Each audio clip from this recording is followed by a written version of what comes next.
நம்மை உருவாக்கும் கர்த்தர். வாசிக்கலாம். யோபு 42 அதிகாரம் 10வது வசனம். யோபு தன் சிநேகிதருக்காக வேண்டுதல் செய்தபோது கர்த்தர் அவன் சிறையிருப்பை மாற்றினார். யோபு முன் இருந்த எல்லாவற்றை பார்க்கிலும் இரண்டத்தனையாய் கர்த்தர் அவனுக்கு தந்தருளினார்.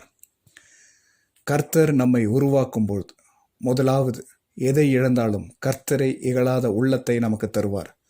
மரித்தாலும் கர்த்தரை மறுதலிக்காத உள்ளத்தை நமக்கு தருவார். மூன்றாவது, பிறரை மன்னிக்கும் உள்ளத்தை நமக்கு தருவார். இப்படி இருக்கும் பொழுதுதான் கர்த்தருடைய ஜனமாக நாம் மாற முடியும். இங்கு யோபும் தன் சிநேகிதருக்காக வேண்டுதல் செய்தபோது யோபின் சிறையிருப்பை கர்த்தர் மாற்றுகிறார். ஏன் தன் சிநேகிதருக்காக வேண்டுதல் செய்கிறான்? யோபு 42 அதிகாரம் 7வது வசனத்திலிருந்து 9வது வசனம் வரைக்கும் வாசிச்சா தெரியும். யோபின் நண்பர்கள் யோபை போல நிதானமாய் பேசவில்லை என்று கர்த்தருக்கு யோபின் நண்பர்கள் மீது கோபம் ஒழுகிறது. இவங்க ஆக்சுவலாக யோபை ஆறுதல் படுத்த வருகிறாங்க.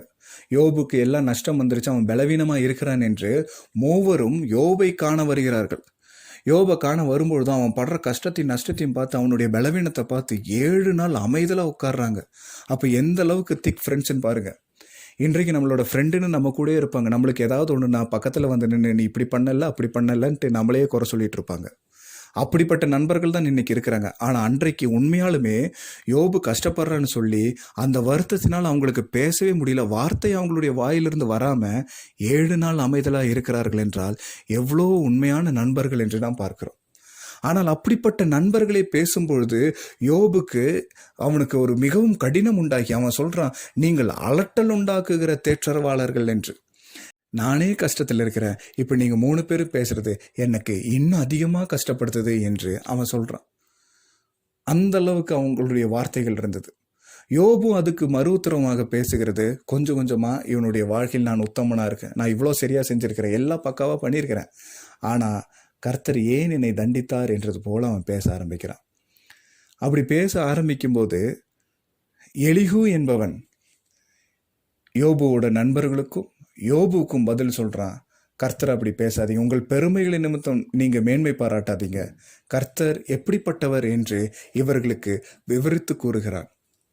அது கூறி முடித்து இவர்கள் அதை சிந்தித்து கொண்டிருக்கும் பொழுது கர்த்தருடைய வார்த்தை வருகிறது.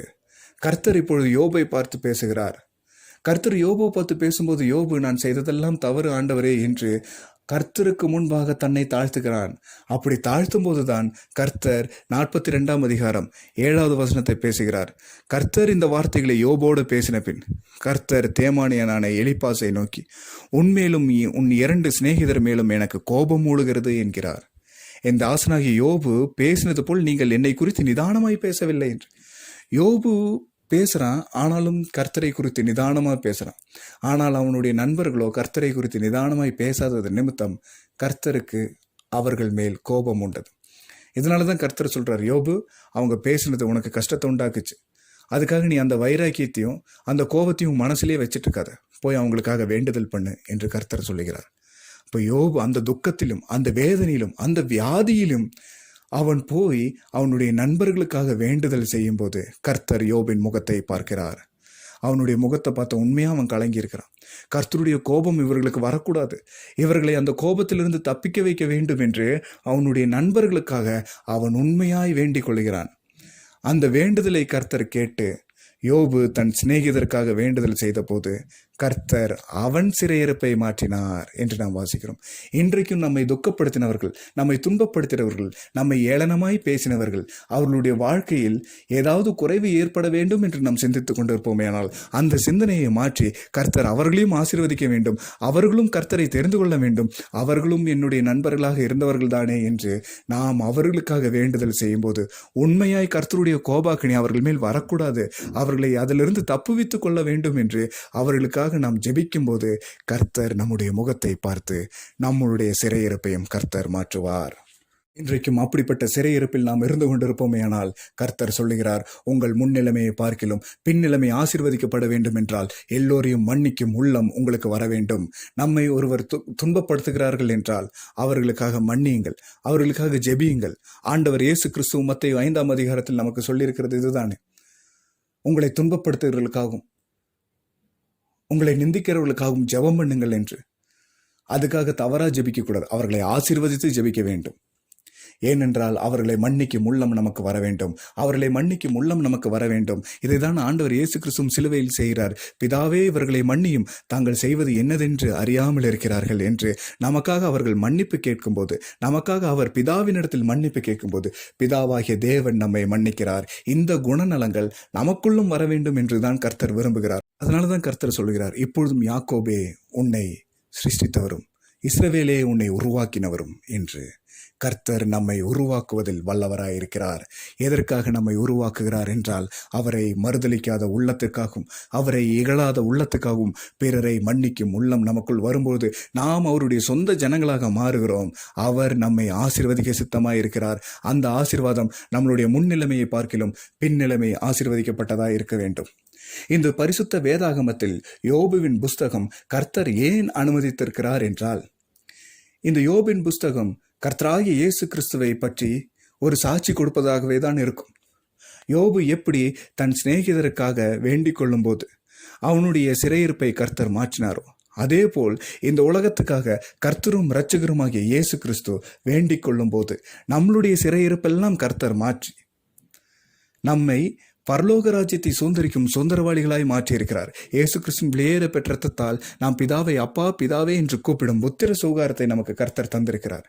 எப்படி அந்த 3 நண்பர்களுக்கும் யோபுவுக்கும் எலிகு கர்த்தரை பற்றி பிரசங்கித்தானோ, அதே போல் இன்றைக்கும் பரிசுத்த ஆவியானவர் நமக்கு திருவுளம் பற்றியிருக்கிறார். என்றால் தேவன் எப்படி யோபுவை அவன் நண்பர்களையும் ஆசீர்வதித்தாரோ, எலிகு எப்படி யோபுவுக்கும் அவன் நண்பர்களுக்கும் கர்த்தரை பற்றி கூறுகிறாரோ, அதே போல் இயேசு கிறிஸ்து நமக்காக வேண்டிக் கொண்டது நிமித்தம் நாம் கர்த்தருடைய சொந்த பிள்ளைகளாய் இருக்கிறோம். கிறிஸ்து நமக்காக தேவனுடைய வலது பாரிசத்தில் வீற்றிருந்து நமக்காக பரிந்து பேசிக் கொண்டிருக்கிறார். பரிசுத்த ஆவியானவர் நமக்கு கர்த்தரை பற்றி, அவருடைய பக்தி வைராக்கியத்தை பற்றி நமக்குள் இருதயத்துள் எப்பொழுதும் பற்றி எறிகிறபடியே வைத்துக் கொண்டிருக்கிறார். இந்த அபிஷேகத்தால் கர்த்தர் நம்மை நடத்துகிறார். எனவேதான் கிறிஸ்துவின் மாதிரியாகத்தான், கிறிஸ்துவை பிரதிபலிக்கும் வண்ணமாகத்தான் இந்த யோபு புஸ்தகம் இந்த பரிசுத்த வேதாகமத்தில் இடம்பெற்றிருக்கிறது. நம்மளுடைய வாழ்க்கையிலும் எப்பொழுதெல்லாம் கர்த்தரை இகழாத ஒரு உள்ளம், கர்த்தரை மறுதலிக்காத ஒரு உள்ளம், பிறரை மன்னிக்கும் உள்ளம், இது நம்முடைய வாழ்க்கையில் வருகிறதோ அப்பொழுதெல்லாம் கர்த்தர் நம்மை ஆசீர்வதிப்பார். அப்பொழுதெல்லாம் அவர் தம்முடைய சொந்த ஜனமாக மாற்றுவார். இந்த எல்லா சூழ்நிலையிலும் யோபு கர்த்தருக்கு பிரியமுள்ளவனாய் நடந்தான், சாத்தானை வெட்கப்பட்டு போகும்படி செய்தான். நம்மளுடைய வாழ்க்கையிலும் கிறிஸ்துவுக்குள்ளாக கர்த்தருக்கு பிரியமுள்ளவர்களாய் இருப்போம், சாத்தானை தோற்கடிப்போம், பரலோக ராஜ்யத்தை சுதந்திரித்துக் கொள்வோம். யோபின் முன் நிலைமையை பார்க்கிலும் அவன் பின் நிலைமையை ஆசீர்வதித்தார். யோபு 1ஆம் அதிகாரம் 2வது 3வது வசனத்தை வாசிக்கும் போது அவனுக்கு 7 குமாரர்கள் 3 குமாரத்திகள் இருந்தார்கள். யோபு 42ஆம் அதிகாரம் 12வது 14வது வசனத்தை வாசிக்கும் போது அவனுக்கு 7 குமாரர்கள் 3 குமாரத்திகள் இருந்தார்கள். யோபு 1ஆம் அதிகாரத்தில் வாசிக்கும் போது அவனுக்கு 7000 ஆடுகளும் 3000 ஒட்டகங்களும் இருந்தது. கர்த்தர் அவனை 2 தனியாக ஆசீர்வதித்திருக்கிறார் என்றால், யோபு 42ஆம் அதிகாரத்தில் வாசிக்கும் போது அவனுக்கு 14,000 ஆடுகளும் 6,000 ஒட்டகங்களும் இருந்தது. அவனுக்கு 500 முன்னிலைமையிலே அவனுக்கு 500 ஏர்மாடுகள் 500 கழுதைகள் இருந்தது. பின்னிலைமையிலே அவனுக்கு 1000 ஏர்மாடுகளும் 1000 கழுதைகளும் இருந்தது. என்றால் கர்த்தர் இன்றைக்கும் நம்மை முன்னிலைமையை பார்க்கிலும் பின்னிலைமையை ஆசீர்வதிக்க சித்தமாயிருக்கிறார். யோபு 42ஆம் அதிகாரம் 17வது வசனத்தை வாசிக்கும் போது, யோபு நெடுநாள் இருந்து பூர்ண வயதுள்ளவனாய் இருந்தான். அவன் வாழ்க்கை பூர்ணமாக்கப்பட்டது. நம்மளுடைய வாழ்க்கையும் பூர்ணமாக்கப்பட வேண்டும். நம்மளுடைய முன்னிலைமையை பார்க்கிலும் பின்னிலைமை ஆசீர்வதிக்கப்பட்டிருக்க வேண்டும். நம்மளுடைய வாழ்க்கையில் வரும் நன்மைகள் நம்மளுடைய வாழ்க்கையில் பூர்ணப்படாமல் இருக்கும்படியாக சத்ரு நம்மை வஞ்சிக்கும் போது அதை மேற்கொண்டு கர்த்தரையை சார்ந்திருக்க வேண்டும். அவரை இகழாமல், அவரை மறுதலிக்காமல், பிறரை மன்னிக்கும் உள்ளத்தோடு நாம் இருந்தோமே ஆனால் கர்த்தர் நம்மையும் ஆசீர்வதிக்க வல்லவராய் இருக்கிறார். எனவே நாம் இந்த உலகத்தில் வாழும்போது இந்த உலகத்தில் பெற்ற ஆசீர்வாதத்தை பார்க்கிலும் பரலோகத்திலே பெறப்பெறும் ஆசீர்வாதம் பெரிதாய் இருக்கும். அதையே வாஞ்சிப்போம், அதையே நாடுவோம். கிறிஸ்துவுக்குள்ளாக நாம் பரலோக ராஜ்யத்தை சுதந்திரித்துக் கொள்வோம். கர்த்தர் தாமே இந்த வசனங்களை ஆசீர்வதிப்பாராக. ஆமேன், ஆமேன்.